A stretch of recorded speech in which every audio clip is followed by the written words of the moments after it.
This is the incredible Viotek GN32C curved 32-inch 1080p 144Hz FreeSync integrated gaming monitor. And guess what? It only costs $300 US.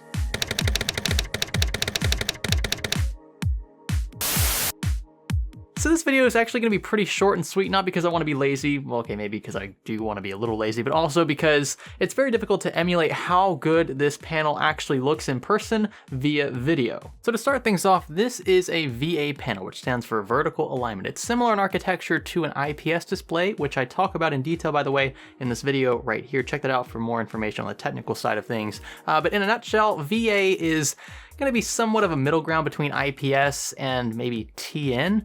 It does have a few compromises. Color reproduction isn't the best. The screen is fairly bright on this display, and the contrast ratios are pretty incredible for this not being an OLED display. One of the best selling points of the GN32C, I have to say, has got to be the FreeSync technology integration. I think that's a pretty sweet bargain in a $300 monitor. Also, the 144Hz refresh rate, so you're gonna have super smooth pictures, super smooth gaming experiences, and you'll also have FreeSync in there if you have an AMD graphics card to make things even more buttery smooth. As for build quality, I've got to say, it's a lot like other $300 monitors, what you should expect in this price range.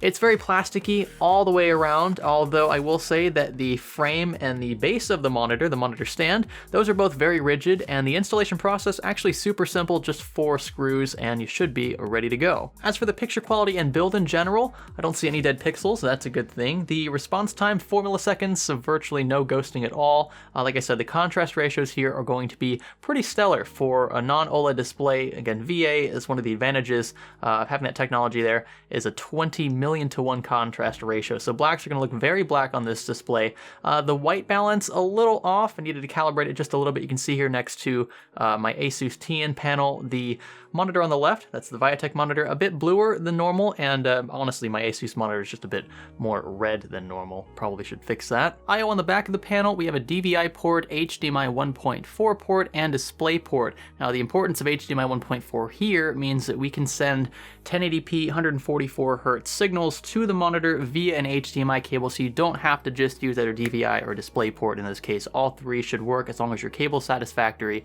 and you're actually, outputting that many frames to your monitor. I haven't actually tinkered with the on-screen display yet, so let's see how easy that is to do. So I saw a few people online complaining about this in the reviews, but selecting the different inputs is pretty straightforward. I actually really like this display here. It's very big, it's easy to navigate through.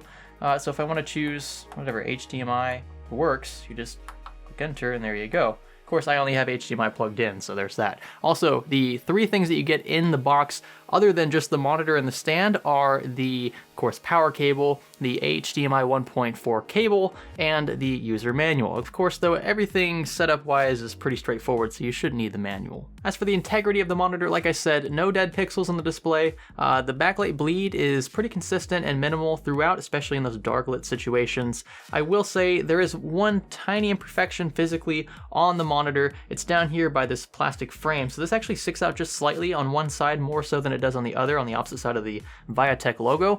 I only noticed this when I was slouching down, because I was like, well, I can see more of just the black part of the panel underneath here than I can on this side, and that's because the plastic isn't all the way pressed against the display.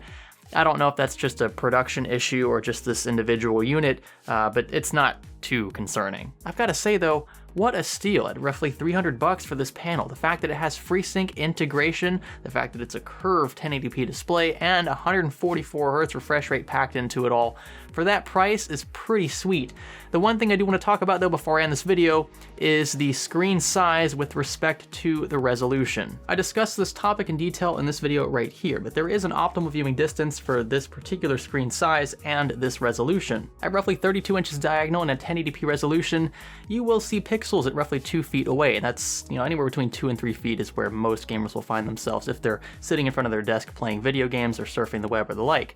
So this is really pushing it for most people who are concerned about seeing pixels. You will definitely notice pixels on this display just because it is so large. I would say the optimal screen size for this kind of display, for 1080p, I wouldn't really go higher than about 27 inches. 32 is a bit big. This is more like a TV pixel density, more so than a gaming monitor pixel density. Several pros and cons associated with this gaming monitor, but this is a $300 gaming monitor. You've got to expect compromises in a panel like this. The question though is whether or not those compromises justify the $300 or so price tag. As for me, the only thing I would like to see change in this monitor is the resolution. 1440p would be the sweet spot for a 32-inch display, and I would keep the curve aspect just because, hey, check out my monitor. It's curved, even though doesn't really do much, at least for me. Some people swear by curved monitors, you get that like kind of immersive experience, but I'm not really seeing it here, and I haven't seen it with other curved monitors. It's just something that I guess is preferential. I've got this monitor and other Viotek displays linked in the video description if you want to check some of those out. Let me know if you have one similar to this that you'd like to comment about